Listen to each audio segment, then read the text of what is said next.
નમસ્કાર દર્શક મિત્રો, હોટલાઇન ન્યૂઝમાં આપનું સ્વાગત છે. હનુમાનજી ધ ગ્રેટ મેનેજમેન્ટ ગુરુ, સુંદરકાંડની ચોપાઈઓ અને મેનેજમેન્ટની વાત. બાબાજી તુલસીદાસજીએ સુંદરકાંડમાં લખેલી અદ્ભુત ચોપાઈઓ, એનું આધ્યાત્મિક વજન તો છે, એક વજૂદ છે આધ્યાત્મિક. એનું સુંદરકાંડના પાઠનું આધ્યાત્મિક વજૂદ છે, પરંતુ એમાં રહેલા ગૂઢ રહસ્ય અને મેનેજમેન્ટના સિદ્ધાંતો અને હનુમાનજી મહારાજનું રામ કાર્ય, આ વિશે આપણે વિશદ ચર્ચા કરીએ છીએ.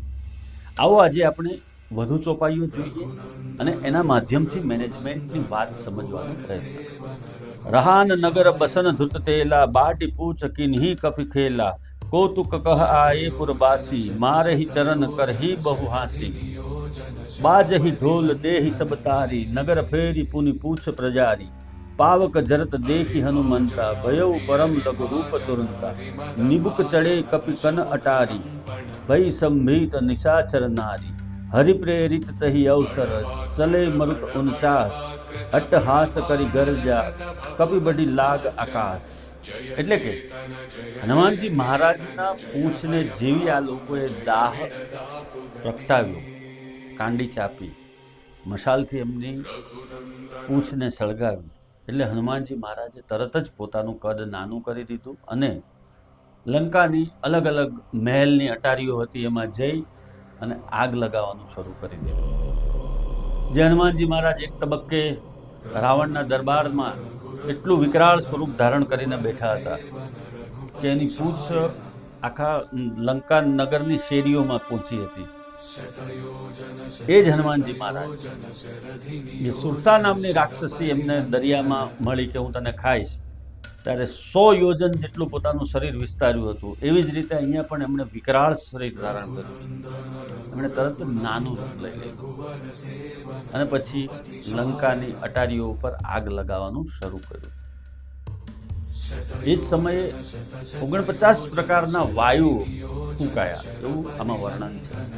અલગ અલગ પ્રકારના વાયુઓ છે. જેવી રીતે 12 પ્રકારનો વરસાદ છે, એવી રીતે 49 પ્રકારના વાયુ છે વાતાવરણની અંદર, વાયુમંડળની અંદર. એની આ વાત છે. તોફાની પવન ફૂંકાયો અને લંકામાં જે જ્વાળા લાગી હતી એને વિકરાળ સ્વરૂપ ધારણ કર્યું. અહીંયા પણ પાછી મેનેજમેન્ટની વાત આવે છે કે તમે જ્યારે પોઝિટિવ કાર્ય કરશો, જ્યારે તમારા કંપની વતી તમે કોઈ મોટા કાર્યને અંજામ આપશો, ત્યારે કુદરત પણ તમારી સહાય કરે છે.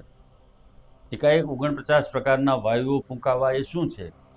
એ ઈશ્વરીય સંકેત છે કે કુદરત તમારી સાથે છે.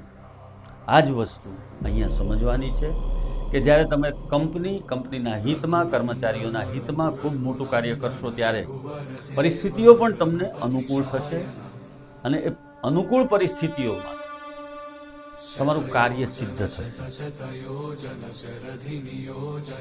આગલા એપિસોડમાં કીધું, સિંગુરની પરિસ્થિતિનું વર્ણન કર્યું. ત્યાં ખેડૂતો વિરોધ કરતા હતા. મમતા બેનર્જીનો વિરોધ હતો રતન ટાટાના પ્લાન્ટ માટે, નેનોના પ્લાન્ટ માટે. ત્યારે અહીંયા મુંબઈની અંદર અને ગુજરાતની અંદર રતન ટાટા માટે અનુકૂળ પરિસ્થિતિઓનું નિર્માણ થઈ રહ્યું હતું. અધિકારીઓ અહીંયા એમઓયુ કરી રહ્યા હતા. ત્યાંથી ઉચાળા ભરવાની શરૂઆત હતી, અહીંયા એમઓયુ થઈ રહ્યા હતા. જેવી ત્યાં ના પાડવામાં આવી ને ત્યાંથી ડિક્લેર કર્યું ટાટાએ, અને બીજે જ દિવસે એમણે ડિક્લેર કર્યું, બીજી જ કલાકે, બીજે દિવસે નહીં, કે અમે ગુજરાતમાં સાણંદ પાસે આ પ્લાન્ટ શરૂ કરવા જઈ રહ્યા છીએ. ગુજરાત સરકારે તરત જ જમીન એલોટ કરી દીધી, એમને એમઓયુ થઈ ગયા એમની સાથે, અને આખો પ્રોજેક્ટ અહીંયા ગુજરાતમાં. એટલે કે જ્યારે તમારો વિરોધ થાય છે, તમારી સામે શાસકો, શક્તિશાળી શાસકો તમારો વિરોધ કરશે તમારા પ્લાન્ટ પ્રોજેક્ટનો, ત્યારે તમને આ પ્રકારે સહાય મળશે. પ્રકૃતિ પણ તમને સહાય કરશે, કુદરત પણ તમને સહાય કરશે. તમારા સાનુકૂળ સંજોગોનું નિર્માણ થશે. એ આવડત તમારા વિઝન ઉપર છે, તમારી દ્રષ્ટિ ઉપર છે, તમારા બોલવા ચાલવા ઉપર છે, તમારી રેપ્યુટેશન ઉપર છે, તમારી વાતચીત કરવાની ઢબ ઉપર છે. હનુમાનજી મહારાજને બંધક બનાવવા જ પહેલા તો અશક્ય છે, પરંતુ એ બંધક બન્યા પછી લંકા સળગાવે છે. આ મર્મ સમજવા જેવો છે, આ વાત સમજવા જેવી છે રાવણ કરતાં પણ અતિશય શક્તિશાળી હતા હનુમાનજી મહારાજ. એ ધારે તો ત્યાંથી જ સીતા માતાને લઈને રામ પાસે પહોંચાડી શકે એમ હતા, પરંતુ નહીં. એમણે માલિકનો જે આદેશ હતો, જેટલું એણે કરવાનું હતું કાર્ય, એટલે સુધી જ એમણે કાર્ય કર્યું છે, ત્યાંથી આગળ નથી વધ્યા. શક્તિશાળી એટલા હતા કે એ રાવણના બંધનમાં આવે જ નહીં, પરંતુ એ રાવણના બંધનમાં બંધાયા એની પાછળ પણ એક મેનેજમેન્ટની વાત છે. અને એ વાત છે, એણે રાવણના દરબારના યોદ્ધાઓનું નિરીક્ષણ કરવું હતું. એના જે યોદ્ધાઓ છે એનામાં કેટલી શક્તિ છે, એની વ્યૂહરચના શું છે, યુદ્ધ થાય તો કયા દરવાજા પરથી પ્રવેશ કરી શકાય, કયા દરવાજા પર હુમલો કરી શકાય, કયા દરવાજા પરથી આપણે આ નગરને ધ્વસ્ત કરી શકીએ, એ બધી જ વસ્તુઓ જોવા માટે એ બંધક બન્યા છે. પોતાની પૂંછને આગ લગાડી છે અને આખી લંકા નગરીનું એમણે ભ્રમણ કરી લીધું છે. આ જ મેનેજમેન્ટની વાત છે કે તમારી દ્રષ્ટિ વિશાળ રાખો. તમે જ્યાં જવાના છો ત્યારે તમારે ત્યાં કયા હથિયાર કાઢવાના છે, કયા પકડ પાના પેચિયા કાઢવાના છે નટબોલ્ટ ખોલવા માટે, પૂર્ણ તૈયારી સાથે જવાનું. તમારી નિરીક્ષણની ક્ષમતા જે છે એને વધારે તીક્ષ્ણ બનાવવાની છે. સામેના પક્ષની અંદર ગયા પછી તમારે કઈ બાબતોનું ધ્યાન રાખવાનું છે એ જો સમજવું હોય તો માત્ર ને માત્ર આ સુંદરકાંડની ચોપાઈઓમાં હનુમાનજી મહારાજનો લંકામાં પ્રવેશ અને ત્યાંથી પરત જાંબુવંતજી પાસે સુધી જવાનો પ્રવાસ, એટલી જ ચોપાઈઓ 20-25 ચોપાઈઓ છે.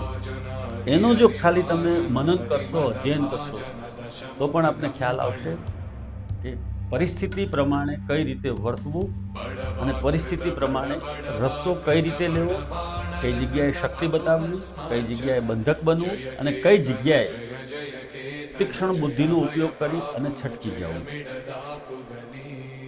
આ વસ્તુ જે શીખવાની છે એ જ વસ્તુ મેનેજમેન્ટના સંદર્ભમાં તમામ ચોપાઈઓમાં કહેવામાં આવી છે. આવા પ્રકારના વિડીયો તમને જોવા ગમતા હોય તો હોટલાઇન ન્યૂઝ ચેનલને લાઇક, શેર અને સબસ્ક્રાઇબ કરો.